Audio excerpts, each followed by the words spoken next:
Thank you, Jumadati. Jaya Radha Madhava Kunja Vihari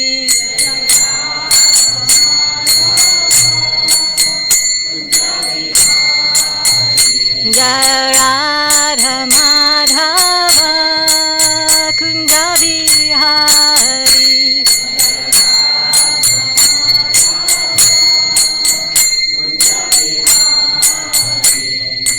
Gopi Jana Bhalabha Girivaradari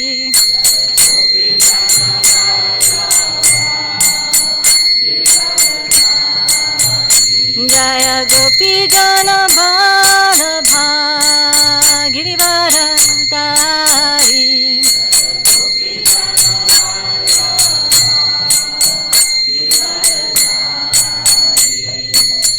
Yashorana Nana Brajajana Ranjana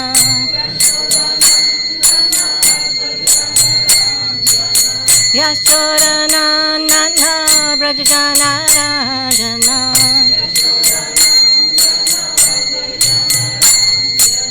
Yamuna Tira Vanachari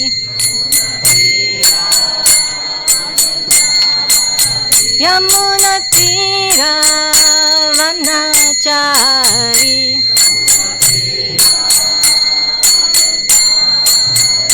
Jaya Radha Madhava Kunja Vihari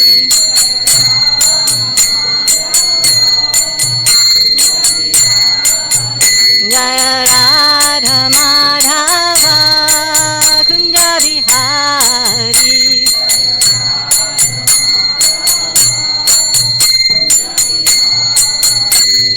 Gopi Jana Bhalabha Girivaradari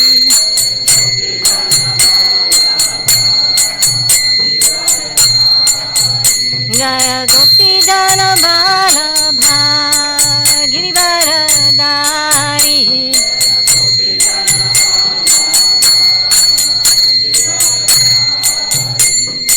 Yashorana Nana Brajajana Ranjana Yashorana Nana Brajajana Ranjana Yamuna Tira Vanachari Yamuna Tira Vanachari Jaya Radha Madhava Kunja Vihari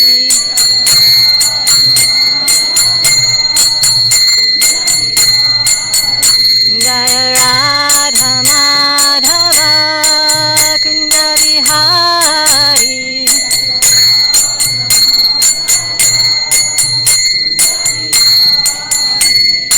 Hare Krishna Krishna Krishna Hare Hare Hare Rama Rama Rama Hare Hare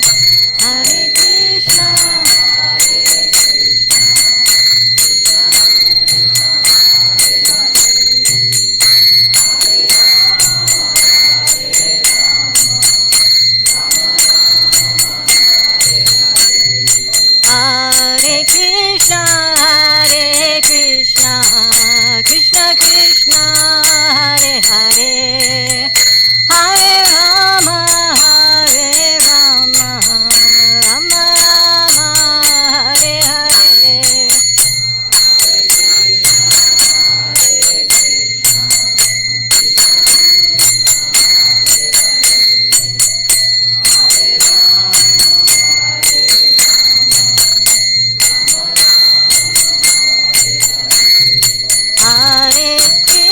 Hare Krishna Krishna Krishna Hare Hare Hare Rama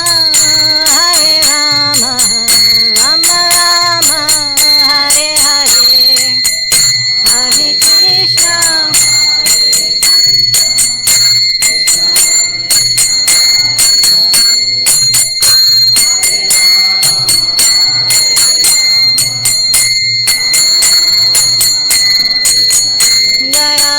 Prabhupada Jaya, Prabhupada Jaya, Prabhupada Jaya, Prabhupada.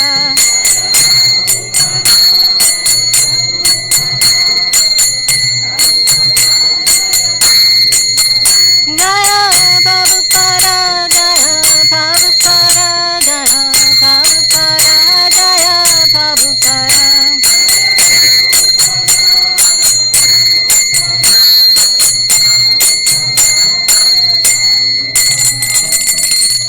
Jayam Vishnupad Paramahamsa Parivrajgatara Ashvatara Shata, His Divine Grace Srila A.C. Bhaktivedanta Swami Srila Prabhupada Ki.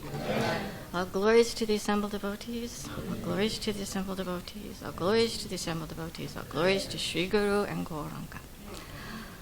Om Agyana Timirandasya Gyanan Gyanan Shalakaya Chakshurun Militamina Tasmai Shri Gurave Namaha Vanchaka Patarubhyascha Kripasindubhya Evcha Patitanam Pavanabhya Vaishnavibhya Namaha. Shri Krishna Chaitanya Prabhu Nityananda Shri Advaita Gadadhar Shivasati Gaur Bhakta Brinda Hare Krishna Krishna Krishna Hare Hare Hare Rama Rama Rama Hare Hare. I'm just trying to get this so that I can actually see my notes. There's no telling what I will say if I go off script. So, Hare Krishna, everyone. It's really nice to be here. Is there anyone here for the first time? No? Okay. Well, we got to do better than that, people.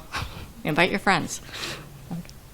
So I wanted to start setting the mood, and I'll read a verse from the Bhagavad Gita, but then tonight I wanted to talk about conflict resolution, because that's been on my mind a lot recently. All right. So in the Gita, Krishna gives the instruction, Vidya Vinaya Sampane Brahmane Govi Hastini Shuni Chaiva Svapakecha Pandita Samadarshinaha. Okay, the humble sage, by virtue of true knowledge, sees with equal vision a learned and gentle Brahman, a cow, an elephant, a dog eater.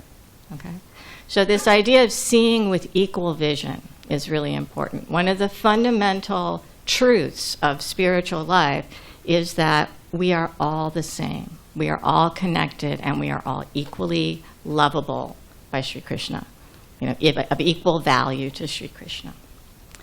But we see, in the world in general, that there's a lot of conflict, right? And sometimes devotees will say, well, it's the age of Kali, it's the age of quarrel. What do you expect, right? But we have to live in this world, And so many of us, myself included, when we first meet the devotees, we think, wonderful. Now we are with spiritualists, and we won't have to deal with all the troubles that we face in the outside world, right? Anybody think like that? Okay, and then you get to know the devotees, and you start working with them, and suddenly you find out, you know what? Devotees argue too. Devotees get into conflicts. How can this be? And if you're like me and, a little, I don't know, I want to say foolish, you think, well, they must not be spiritual people. How can they be spiritual people and be mad at each other or fight with each other? But the truth is, Radha Swami always says, no two false egos are alike, right? So unless we're 100% pure, there's going to be conflict, because each of us has our own unique quirks and qualities. But even in the spiritual world, sometimes we see, even as part of the transcendental Leela, sometimes there's conflict, right? The gopis, will argue with Krishna, right? So the conclusion I drew from that, anyway, was that we have to learn to deal with conflict, right? We can't just get to a place, which I had hoped to, where there will be no conflict, right? We have to learn to deal with it. And something kind of sparked my thought process on this, that we need to learn about conflict resolution. I got a letter. As the Vaishnavi minister, I get letters from different ladies who, have some feeling of not being protected. And I got a letter from a lady in India who had gone out on a parikram every year. And every year there was a man who made her feel very uncomfortable, He would stare at her if she got up and moved. He would, go and sit by her again.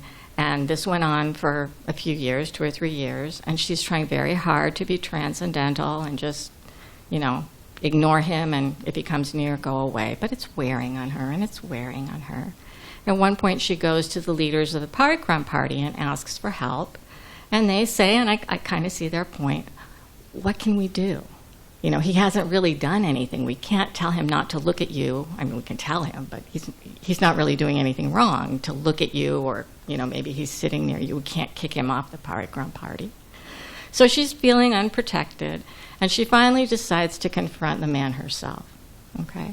So she talks to him, and in her letter she says, and I got really mad and I slapped him, okay?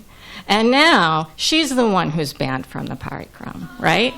Right? And so she's saying, this isn't fair, you've got to help me. And I'm thinking, okay, let's go back to the part where you slapped him, right? And I'm thinking, what is at the root of this situation? Why did this happen? Well, this lady, she had very few tools in her toolbox. She could tolerate, she could, ask the parikrama leaders for help, and then she went, her last tool was slapping. Right? She needed more tools in her toolbox, how to deal with this situation. And that's something that happens quite a lot when we get into conflict. We use the tools that we have learned over our lifetime, and sometimes those are not the right tools. But fortunately, Srimadbhagavatam is filled with all kinds of lessons that we can apply in our daily lives. And there's a couple of really good examples of dealing with conflict resolution. The one that always comes to my mind first is the conflict between Daksha and Shiva that's described in the 4th canto. Okay, and how many of you know that story? Okay, about half and half. All right, so let's just kind of walk through the story. All right, that's one. And then the other one I'm going to talk about is the pastime at the end of the Kurukshetra war, where Ashvatam kills the children of Draupadi and Arjuna. So we're starting with Daksha and Shiva. This is really interesting to me because it's an interpersonal conflict. It starts with Daksha being upset with Shiva. But by the time it's reached its climax, everybody's being affected. The whole community is being affected because of this conflict. So Daksha, who's Daksha, right? He's the leader of the Prajapatis. He's a son of Lord Brahma, and he's a really important personality in the universe, okay? He is in charge of making these sacrifices and helping to populate the earth, or the universe, not just the earth, to direct how the universe is going to go. And he's been appointed and empowered by Lord Brahma himself. So he's no slouch, not just an ordinary guy. It's said that when he walks into the sacrificial arena, he glows like the sun, and everyone looks insignificant in comparison to him because he's so effulgent. And he's also the father-in-law of Shiva. All right? So Shiva is, in some sense, his subordinate. But who is Lord Shiva? Right? Who is he? And it can be a little difficult to understand who Shiva is. Sometimes we say he's a demigod, right? He's one of the three, Brahma, Vishnu, and Shiva, right, who are in charge of the world. And he's in charge of dealing with the mode of ignorance. And Srila Prabhupada describes that he's actually Vishnu, but not Vishnu.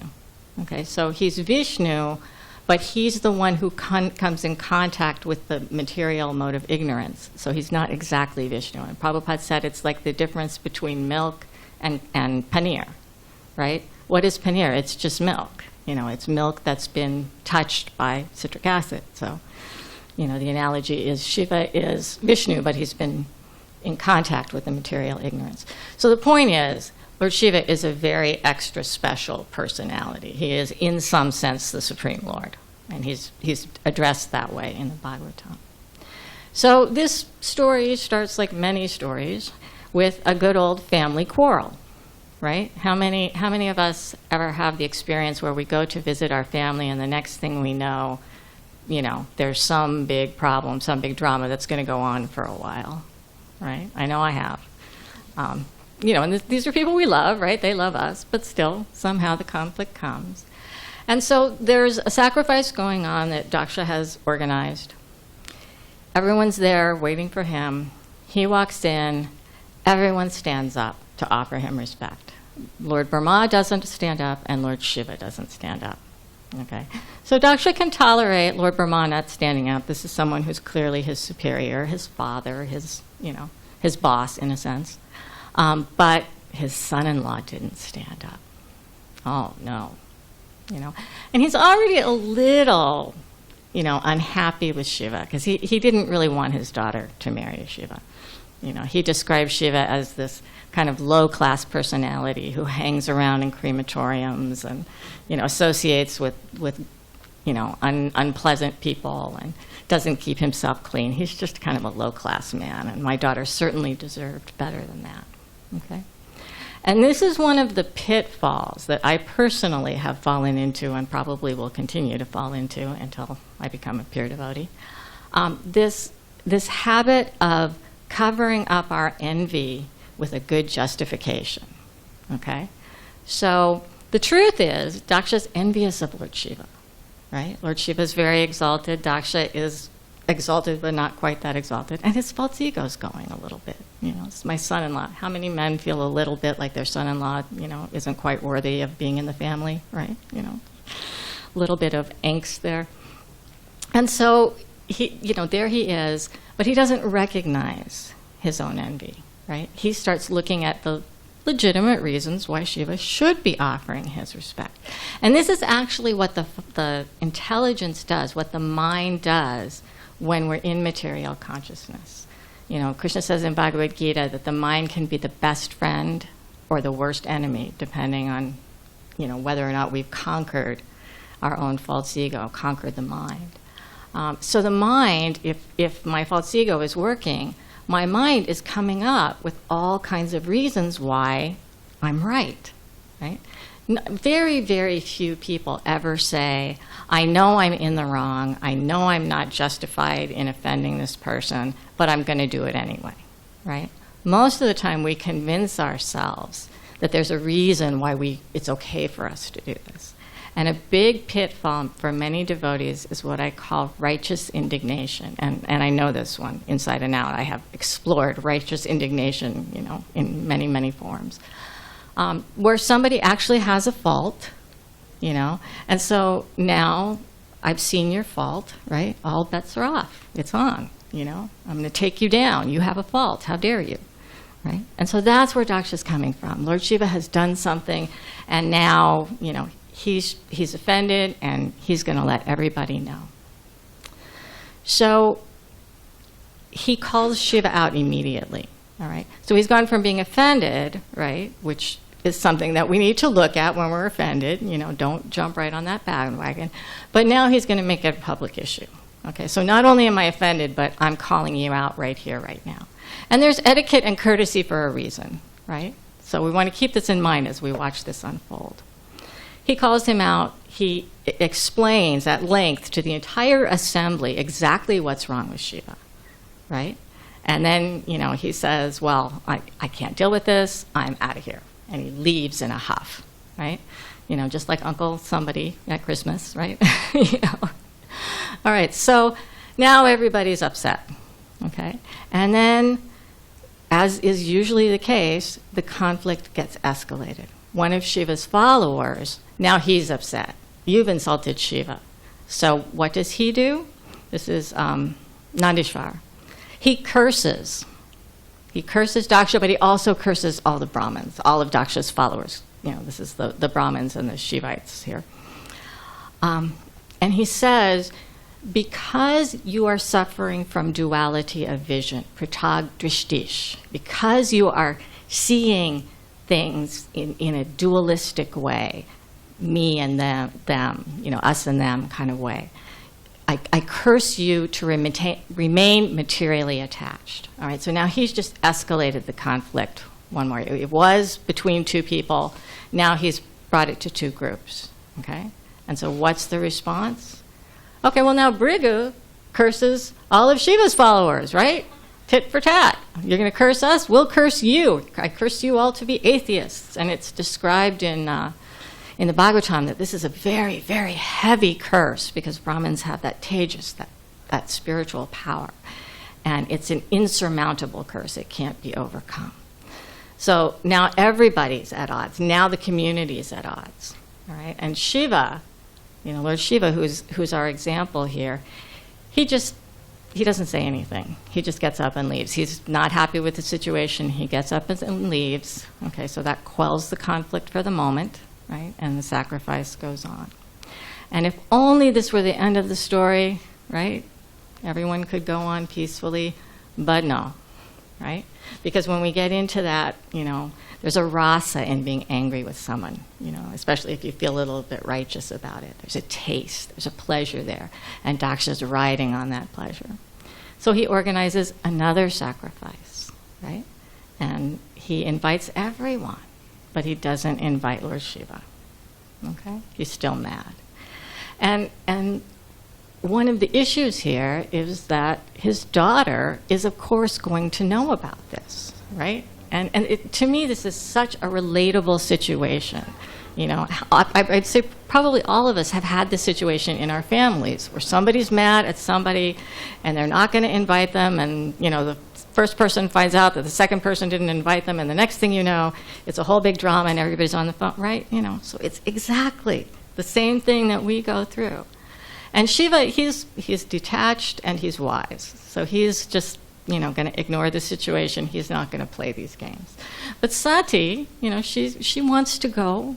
Everyone's going. They're all getting dressed up. She's seeing them go to her father's house in their best jewelry and, looking so wonderful. And she wants to go. Her mother and her sisters are there. It's her childhood home. And she's telling Shiva, if you want to go, we could go. Which is polite wife speak for we're going, right? And he tries to educate her. He explains to her. One of the important things he says to her is that an enemy's arrows, I'm paraphrasing here, an enemy's arrows will not hurt as much as the harsh words of a relative, right? That the people we love can hurt us more than anybody else. So and this is important to remember because for many of us, devotees are our closest friends and loved ones. People that you've served together for 20, 30, 40 years. They really mean a lot to you. And so we have to remember that our words can hurt. We have to keep that in mind. But Shiva's also giving an insight into, de-escalating a conflict. He knows that Daksha is not going to be able to help himself. He's going to be rude. He's going to say rude things, And so he advises Sati, don't go. This is just going to add to the problem, okay? But ultimately, she goes, right? And Prabhupada explains that actually he describes her in one point as having this womanly weakness of, wanting to go see her family. But he also points out that she's going in main part, because she wants to try to help her father. Her father's fallen into an important, serious, offensive misconception, and she wants to try to help him.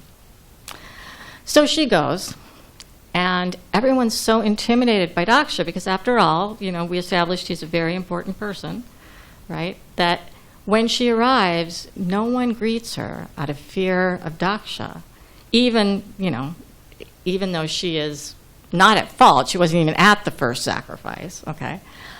Except her mother and her sisters, right? Her mother and her sisters greet her, but her father doesn't and no one else does. And she tolerates, right? But then the sacrifice goes on and there are no mantras for Lord Shiva. And this is a big deal, all right? Whenever a sacrifice is done, according to the Vedic way of looking at things, it's a sacrifice for Lord Vishnu. But the demigods are all invited to the sacrifice, and the remnants of the sacrifice are offered to them as prasad. So this is the way it is supposed to work. If you want a sacrifice to, bear fruit, this is the procedure you have to follow. And it's a big disrespect to leave Lord Shiva out. It's a very public way of showing, that you don't like him, and, I'm using the word disrespect because I can't think of another one. But it's a big, I don't know, shaming is maybe the word I'm looking for. And that she can't tolerate. All right, now it's gone too far. So Shiva's followers, they're ready to kill Daksha at this point. Okay, they're let's just take this all the way. And she's like, no, I have something to say. And this is, speaking truth to power, right? This is an important quality of a devotee, that when things are, not correct, sometimes we have to speak up, right? Again, that idea that avoiding conflict is the solution to conflict, that's not always the answer. So she speaks, and she explains to her father, Lord Shiva's actual position, and two of the important qualities she points out are that Lord Shiva is never envious of anyone, and that he magnifies the good qualities of everyone while minimizing their bad qualities. So these are, nice qualities of a pure devotee to meditate on. But, Daksha doesn't change his mind. And so now Sati kind of goes through a process of showing us what we can do in such situations. There's a verse in this section that actually, where Sati says, when you hear offense of a great devotee, you should block your ears and go away. But if you have the power to kill, you should actually kill the offender, cut out his tongue, and then kill yourself for having heard this. All right? Pretty heavy. And, please don't decide that you need to kill anyone, okay? Not the point. But the point is, when somebody offends a devotee, when somebody criticizes a devotee, it's important.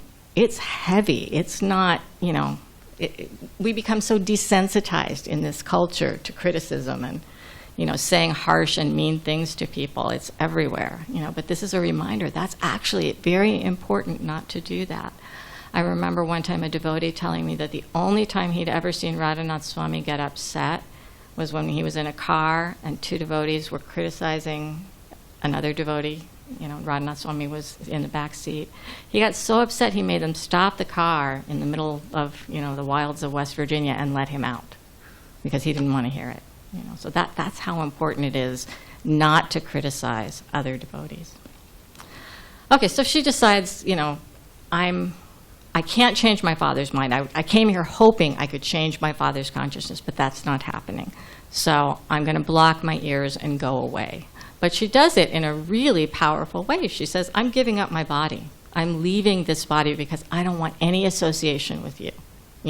She's terminating the relationship in a really, fundamental, fatal way. That's how important this is to her. And as a yogini, she knows how to leave her body at will, and she sits down and does that. So this is another point about sometimes we have to give up things and relationships that are holding us back. Sometimes that's the lesson that we are learning in the conflict, that this relationship has to go. And I had a personal experience of that with my own father, who really struggled with me being a devotee for many, many years. And, after I'd been a devotee for, almost 30 years, he was still, waiting for me to get over this phase, right?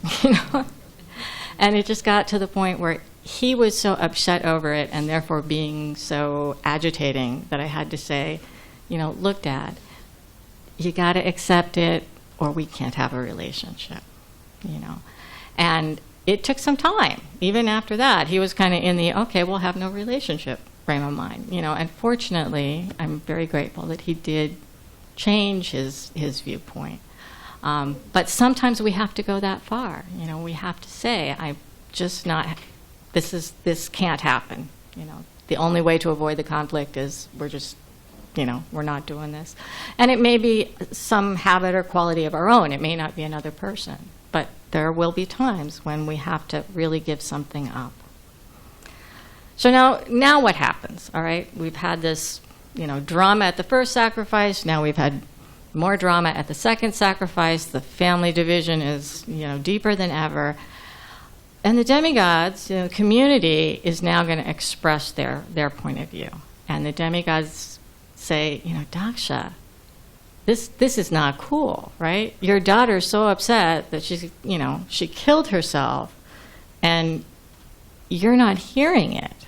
All right? So this is another important point. Even when we are convinced we're right, we need to be able to hear from others, right? If a whole community is telling me that I'm, out of line, I got to at least stop and consider that they may have a point. The likelihood that I'm right and 40 people are wrong, not so great. So, that's another point where Daksha could have changed direction and didn't do it. So what happens? Well, Lord Shiva hasn't weighed in on any of this yet, right? But the time is coming. He's coming.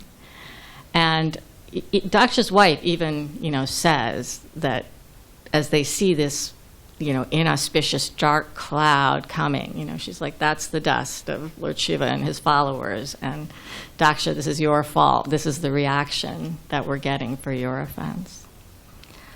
And that's what happens. The Lord Shiva's disciples, they destroy the sacrificial altar or arena. They set fire to things, but burn your house down, right? And Lord Shiva, he takes one hair of his head. I love this, and I think someone should make a movie. He takes one hair from his head, and transforms that into this huge sky-high demon, Virabhadra, who is the personified anger of Lord Shiva.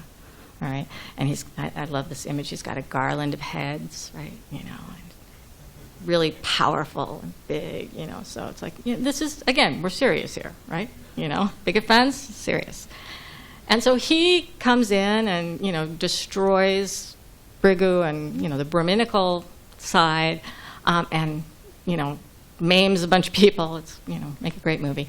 But he ultimately ends up cutting off Daksha's head, all right? So this is the point where the movie ends, right? Hollywood stops here and says, yay, the good guys won. Everyone lived happily ever after. But for a community, we don't stop there, right? Because all of these people, the sacrifice has been destroyed. Everybody's disturbed. There are now widows and wounded people, and, somebody had their eyes put out, and somebody else had their teeth smashed in, and what to do? So the Brahmins, they finally realize, okay, we need some outside advice here. It's gone too far. And they go to Lord Brahma, because Lord Brahma and Lord Vishnu could foresee what was going to happen at this sacrifice, so they didn't go.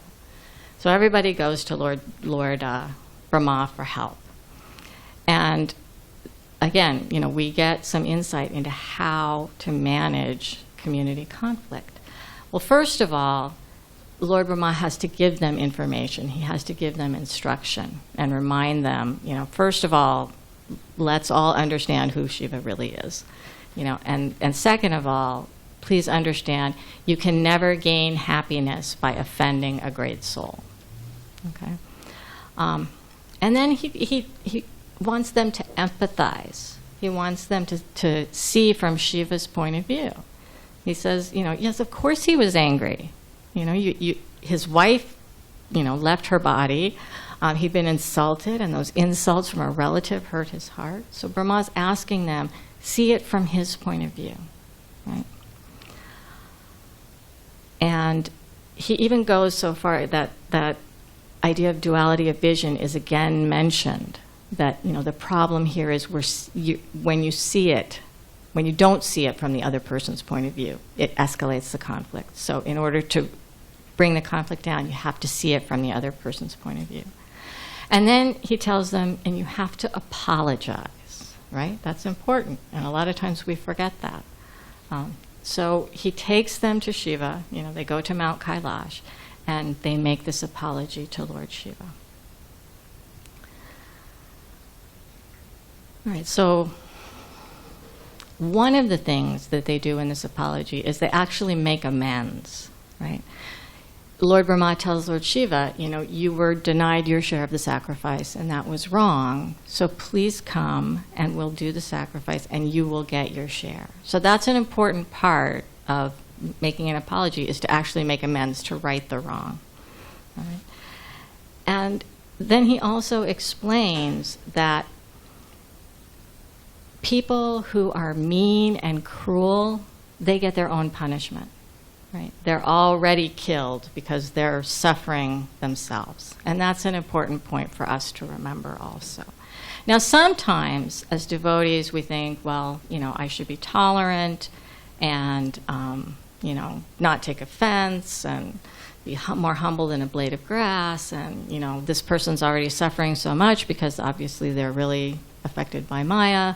And, I'll just let it go. That's not what this means, right? Actions have consequences. And Lord Shiva is very clear about why he's done what he did and letting those consequences linger. So Lord Shiva explains that, I'm not mad, right? I did all of this because Daksha needed to be corrected. For his own sake, he needed to be corrected, right? And although, he undoes the harm, brings Daksha back to life, he gives him the head of a goat. In other words, okay, we'll mitigate the punishment, we'll do that. But you still have to have a consequence, all right? So you've got a goat's head. That's the way that is, right? Okay, so we have to balance that when we're dealing with conflict in our community. And Daksha actually becomes purified, right? He has just a little bit of love in his heart when he awakens. A little bit of love, just a tiny little drop of love for Lord Shiva. And so by that, he becomes completely purified and loses his false ego, right? And that is the mercy of the Lord, right? If we have just a little bit of desire to make spiritual advancement, the Lord facilitates us. And he becomes grateful. He becomes grateful to Lord Shiva for correcting him. Okay? And that's also an important quality. Radha Swami always says we should be grateful for everything. Right? That's a tall order. Right? I am not grateful for people who hurt my feelings. I am not grateful for, financial losses or illness or, But if we understand that Krishna is guiding every step of our path, and that even these apparent difficulties are there for a reason, a loving Father has put them in our lives for a reason that is to our benefit, we learn to be grateful. And Daksha's showing us this. Yes, I needed correction, I received the correction, and I'm grateful. All right, so the summary, I think, is provided by the wives of the Brahmins, who tell Lord Shiva, because of the conflict between Shiva and Daksha, everything was devastated. Right? The entire sacrificial arena was burned to the ground. All the preparations for the sacrifice were lost. Terrible, right? But if we come together, we perform the sacrifice, then Lord Vishnu appears and everything is resolved, right? Lord Vishnu will sanctify the whole thing. So this is the lesson for us. Don't aggravate the conflict. Don't be the one to take offense. Don't carry resentment. Right? And then, when the opportunity comes, to rectify, to reunite, take that, put Krishna in the center, and then everything can be resolved. I don't know what time it is, and I don't know how long I'm supposed to talk. Okay, so this goes till 7? Okay. I'm just going to, real short, give you kind of another example of resolving conflict that, I gave you the dysfunctional family. Okay, so now I'll give you the functional family. And this is the Pandavas, right? So at the end of the war of Kurukshetra, Ashvatam kills Draupadi and Arjuna's children as they're sleeping. And they're children. They're not, warriors. They're sleeping children. And he goes in and cuts their heads off, right? This is a bad thing, right? There is no possible way to make this, excusable or understandable or in any way okay. This is a heinous act. And even Duryodhan, his leader, is like, no, absolutely not. Should not have happened. So Arjuna vows that he's going to bring Draupadi Ashvatam's head, which honestly to me seems like a perfectly appropriate reaction, right? And he goes and, there's some more fighting, but he ultimately captures Ashvatam. and he ties him up, and he's going to take him back to the military camp. And Krishna's like, wait, you said you were going to bring Draupadi's head. So this is typical Arjuna, right? He talks real big, but the guy's got a soft heart. Okay, so he doesn't really want to kill him. Krishna says, no, you have to do this. You told Draupadi you were going to bring his head. For his own sake, he needs punishment, because obviously this guy really needs rectification. And he's displeased his leader, his master. What kind of kshatriya is that? You must kill him immediately. It uses the word immediately. This is the Supreme Personality of Godhead, right? Aren't we done with the conversation at this point?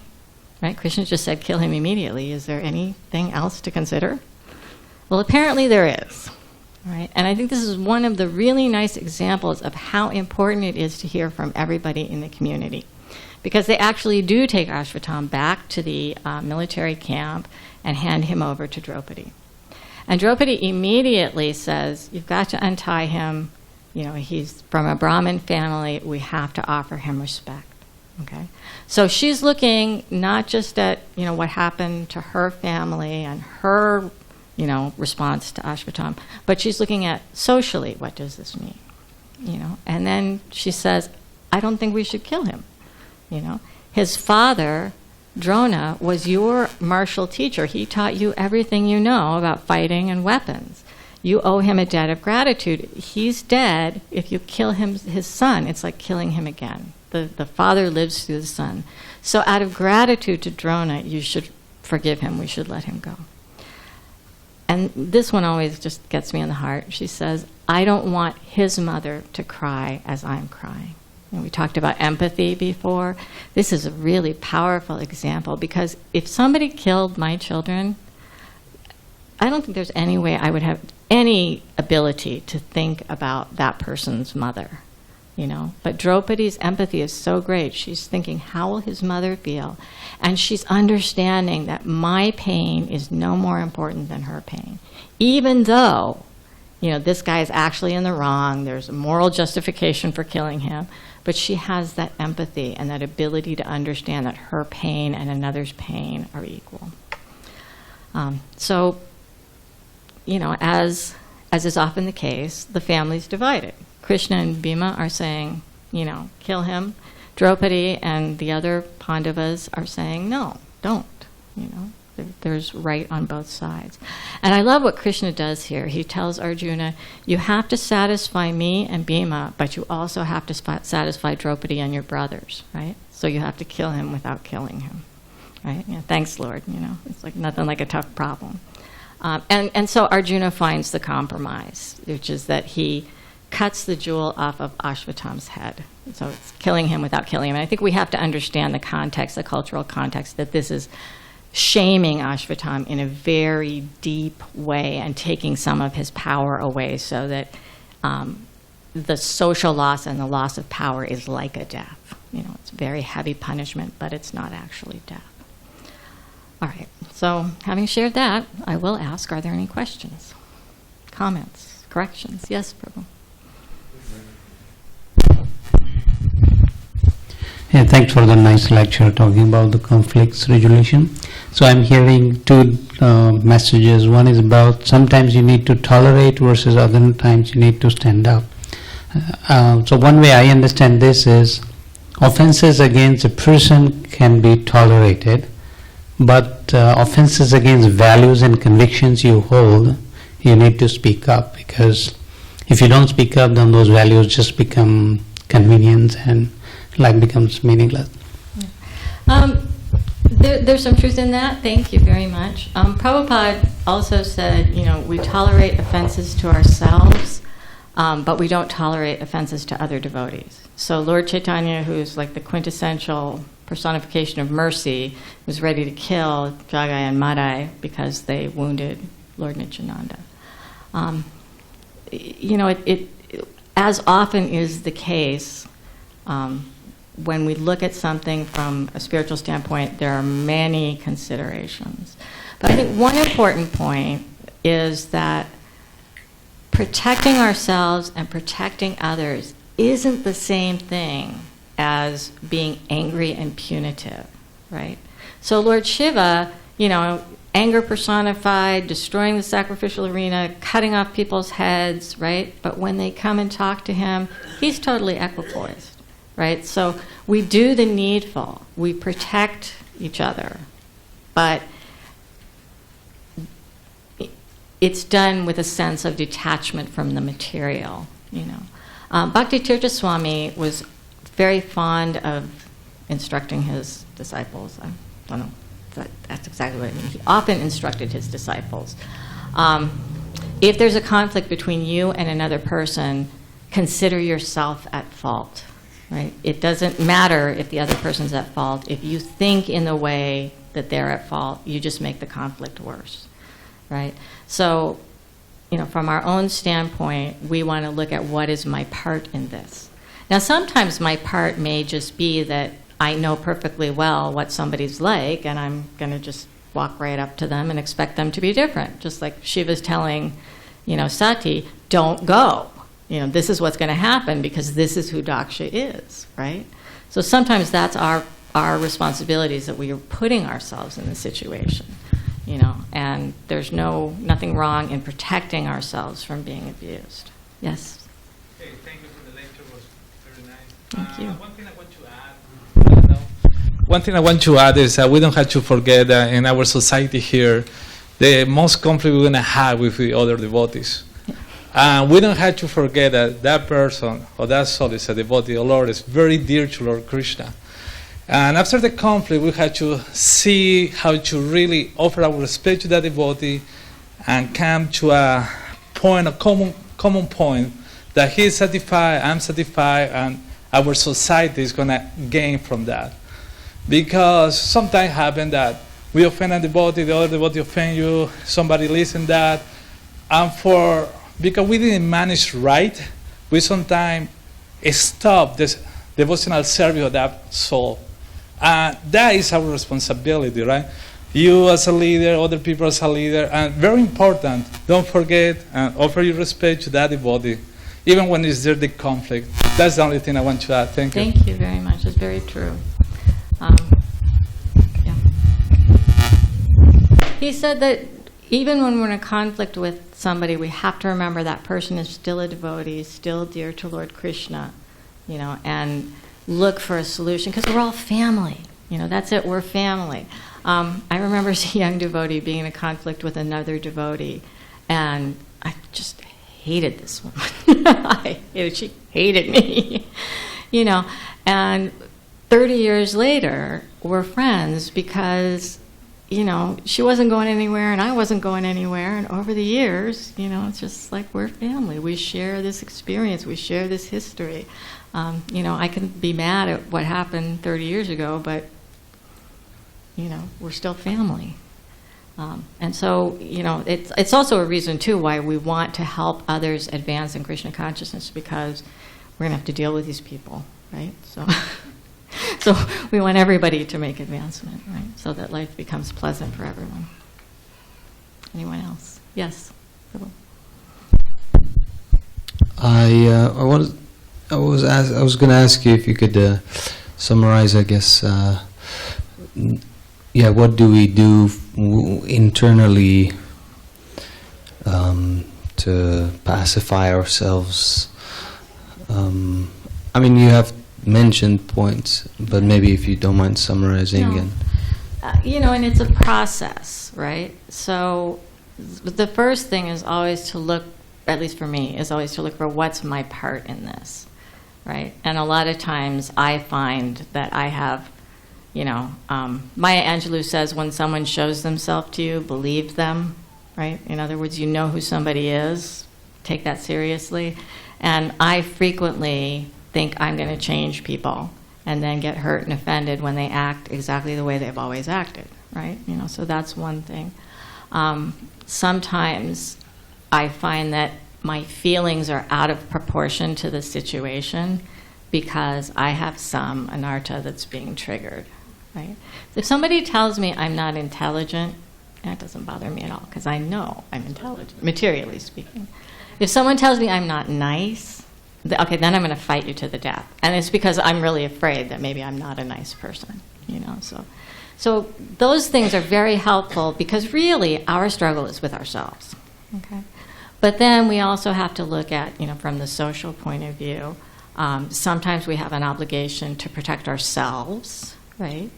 And it's not helpful to me or to somebody who's going to, maybe offend me. It's not helpful to them either to just keep creating the situation where we're going to be in conflict, right? Sometimes we have to protect other devotees. We have the child protection office in ISKCON, and the idea is to put sanctions on people who have been found to have abused children so that children are protected. And still understand those people are still devotees and we still care about their spiritual lives. That's a very difficult balance, but it has to be done. And then sometimes, we can have this rapprochement where we can go to the other person and say, I'd like to hear your side. This is my side, I'd like to hear your side. How can we find common ground? That's great. Sometimes most of the time, we need to ask for help in doing that, other devotees to advise us. This is a really important point that I didn't mention, I probably should have. Daksha thinks he's right, and he never asks for any other information. He doesn't take any other information in, right? Where his followers get back on track is when they ask Lord Brahma, what should we do? Right? So very frequently we need to ask other devotees, what do I do about this situation? What can I change? And what do I need to change about myself? What do I need to change about the situation? And then sometimes, sometimes, and not sometimes, always, we have to appreciate that whatever situation I'm in, Krishna has put me in for a reason, right? That's a hard one sometimes. Did that answer your question? I like also it deflates, for me in my scenario, it deflates the situation when I'm trying to think in my mind how I'm explaining it to someone else to get their advice, I cut the nonsense, because with myself I can lie about, but then when I'm explaining to somebody, especially somebody that knows me, I can't lie, cheat them, they know what my pet peeves are, and those are the buttons, and so thank you. Actually it reminds me that it's such an important thing for a devotee to have someone that we do confide in who really knows us. It's one of the advantages of Grihastha life, that you have a built-in person who knows all your faults, right? And you can always ask them for feedback. But we all need that, somebody that knows who we really are, sees our faults, sees our strengths, but we can trust them to give us good advice. So if you don't have those kind of relationships, cultivate them. Thank you. All right. Thank you also very much for your time and attention. All those